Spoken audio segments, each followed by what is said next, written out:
আজকে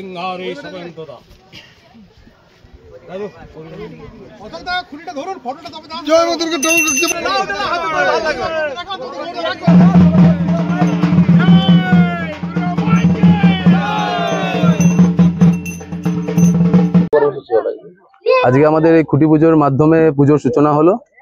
শিশুবাগান সার্বজনীনের এবছরের থিমের কনসেপ্ট হচ্ছে আপনার কেরলের যে কথাকলি নৃত্য, সেই নৃত্যের আদলে প্যান্ডেলটাকে ফুটিয়ে তোলা হবে। এটা এবছর এনাদের 21তম বর্ষের কাজ।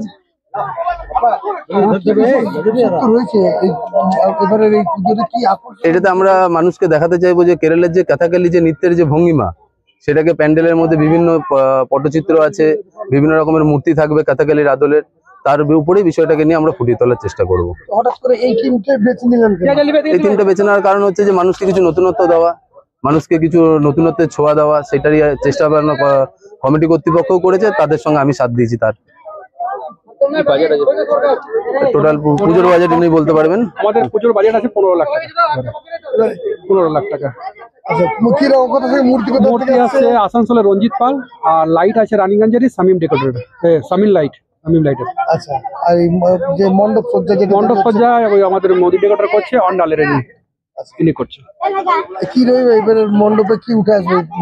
যেটা বললেন ওটাই, ওই কেরলের নৃত্যটা আমরা তুলে ধরছি এবারে, পুরোনো দিনের জিনিসটাকে মানুষকে জানাবার চেষ্টা করছি। দেখা যাক কতটা। এটা দেখেছিলেন কোথাও, কিছু জানতে পেরেছেন? হ্যাঁ, আমরা বই থেকে বের করেছি, খুঁজে বইয়ের মারফতে বের করেছি। কি মনে হচ্ছে এবারে আপনাদের মণ্ডপ আকর্ষণ তো হবেই, ভিড় তো হবে, প্রত্যেক বছরের না, এবারও ভিড় হবে, কোনো দাগ নেই। আপনার নামটা বলবেন? আমার নাম হচ্ছে অভিজিৎ মোদি, আমার ডেকোরেটর হচ্ছে অন্ডালের মোদি ডেকোরেটর। আমার নাম টোটন দত্ত, আমি শিশুবাগান সার্বজনীন কমিটির মেম্বার।